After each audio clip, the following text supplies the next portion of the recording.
गुरु प्यारी सात संगत जी, आप सभी को राधा स्वामी जी। संगत जी, ये साखी बड़े महाराज जी के समय की है। उस समय सेवादार महाराज जी से कहता है कि हे सच्चे बादशाह, आपने मेरी किस्मत ऐसी क्यों लिखी है। मैं अपनी किस्मत से बहुत परेशान हूँ। जिस भी काम में हाथ डालता हूँ तो वह हमेशा ही असफल होता है। आज तक ऐसा कोई भी कार्य नहीं है जो कि मैंने अपने हाथों से पूरा किया हो। जो भी मैं काम करता हूँ वह बिगड़ ही जाता है। हर बार मेरे साथ ही क्यों ऐसा होता है, और इसी की वजह से मेरे साथ कोई काम भी नहीं करना चाहता।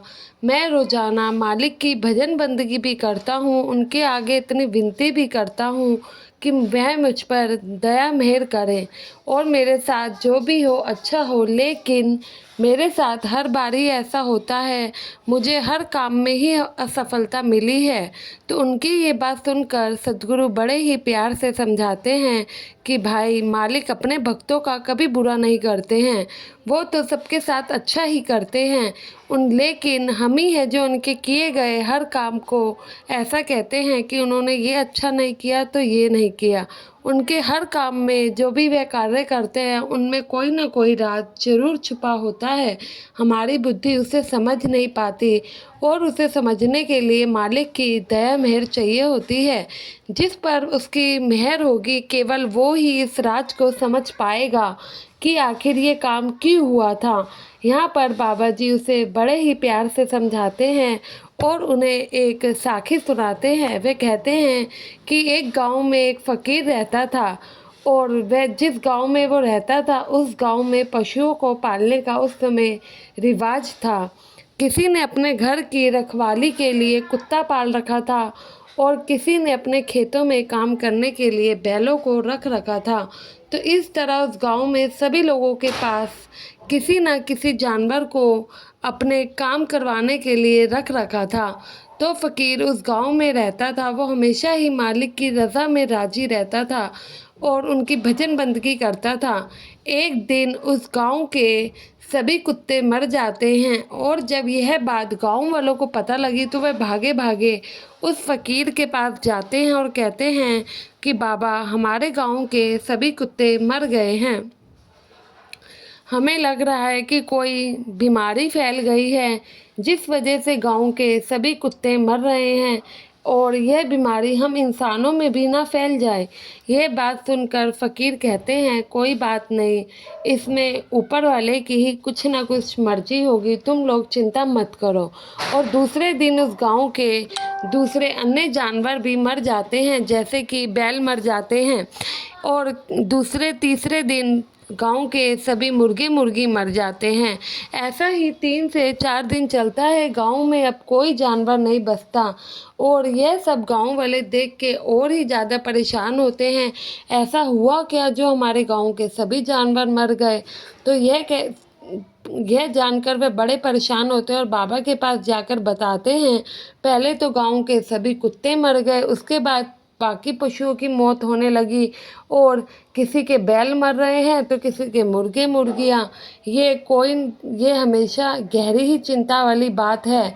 ये ज़रूर ही कोई ऐसी महामारी है जो हमारे जानवरों को मार रही है। हमें जल्द से जल्द इसका कोई ना कोई तो उपाय करना ही होगा, नहीं तो हम लोगों का बहुत नुकसान हो जाएगा, क्योंकि इनके बिना हमारे सारे काम रुक जाएंगे। हमारी खेती हमारे बैलों की वजह से होती थी, और कुत्ते हमारे घरों की रखवाली भी करते थे। लेकिन अब तो सभी जानवर मर गए। अब हमें अपनी चिंता सताने लगी है कि ये महामारी कहीं हम इंसानों में ना फैल जाए।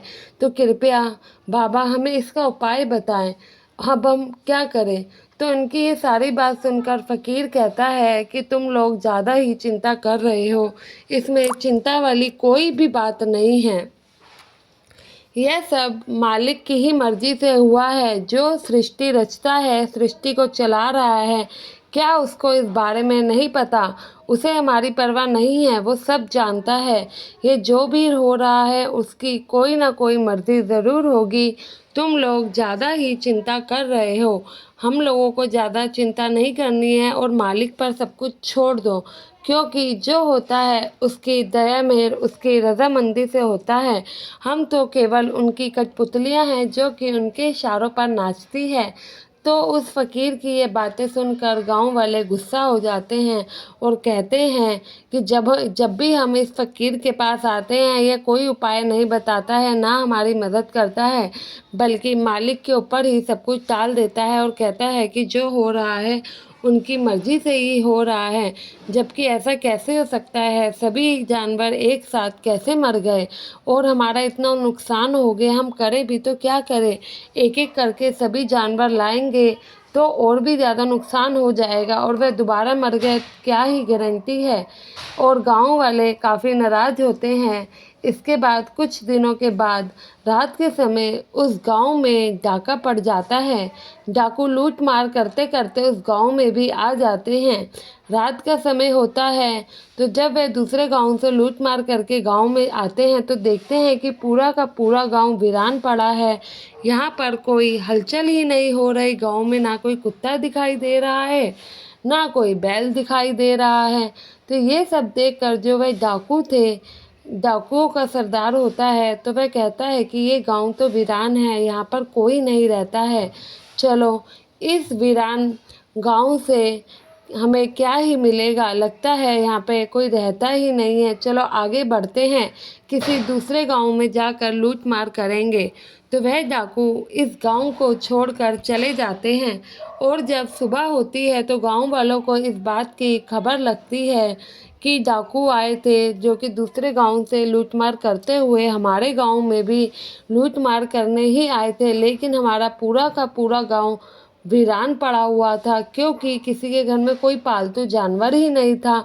और जिसकी वजह से वह डाकू वापस चले गए, जिससे कि उनको इस बात की खबर ही नहीं हुई कि गांव में लोग भी रहते हैं। जब ये बात गांव वालों को पता चलती है तो वे भागकर उस फ़कीर के पास जाते हैं और उनके पैर पकड़ते हैं और सभी उनके पास इकट्ठा हो जाते हैं। तब फ़कीर गांव वालों को समझाता है कि हमें कभी भी मालिक की किसी भी बात से किस मालिक को कभी भी किसी बात की कोई शिकायत नहीं करनी चाहिए। वो ऐसा क्यों कर रहा है, क्योंकि वह जो भी करता है उसमें कोई ना कोई भला ज़रूर छुपा होता है। वह मालिक है तो हमारे लिए वह जो भी करेंगे अच्छा ही करेंगे। मालिक हमें मार भी डालता है तो उसमें हमारी ही अच्छाई छुपी होगी। वह मालिक हमें इसलिए मृत्यु नहीं देता कि हमारा समय इस संसार से पूरा हो गया है, बल्कि वह हमें इसलिए मृत्यु देता है कि उस समय हमारा मर जाना ही बेहतर था। इसलिए कभी भी हमें मालिक की रज़ा में ही राज़ी रहना चाहिए। जो मालिक बच्चे को जब बच्चा पेट में होता है, अभी 4 महीने ही होते हैं, और वो मालिक बच्चे में जान डाल देता है और हम माँ के पेट में बिना सांस के रह लेते हैं। जो हमें बिना सांस के माँ के पेट में रख सकता है और हमें बिना मुंह के माँ के पेट से भोजन दे सकता है, तो क्या वह मालिक इस संसार में हमारी रखवाली नहीं कर सकता होगा? क्या उसको नहीं पता कि हमारे लिए क्या अच्छा है और क्या नहीं, हमारे लिए क्या बुरा है? हम किस बात की उनके आगे शिकायत करते हैं और हम कभी भी उनका शुक्राना नहीं करते हैं। वह जो भी करते हैं हमारा भला ही करते हैं। हमें तो केवल उनका शुक्र ही अदा करना चाहिए, उनकी रज़ा में राज़ी रहना चाहिए। और जो शुक्र नहीं करता उसके ऊपर से वो मालिक अपनी दया मेहर का हाथ हटा लेता है। तो साथ संगत जी, हमें ज़िंदगी में कभी भी मायूस नहीं होना है और हमेशा ही जब भी हम उठते हैं तो हमें मालिक का शुक्राना अदा करना है। हे मालिक, तेरा शुक्राना अदा जो तूने हमें नया दिन दिया और इतनी बेहतर ज़िंदगी दी। आशा है संगत जी आपको ये साखी समझ आई होगी और आप भी कभी ज़िंदगी में मायूस नहीं होंगे। संगत के अपने इस चैनल को सब्सक्राइब जरूर करिएगा और कमेंट में राधा स्वामी लिखना ना भूले जी। गुरु प्यारी साथ संगत जी, राधा स्वामी जी।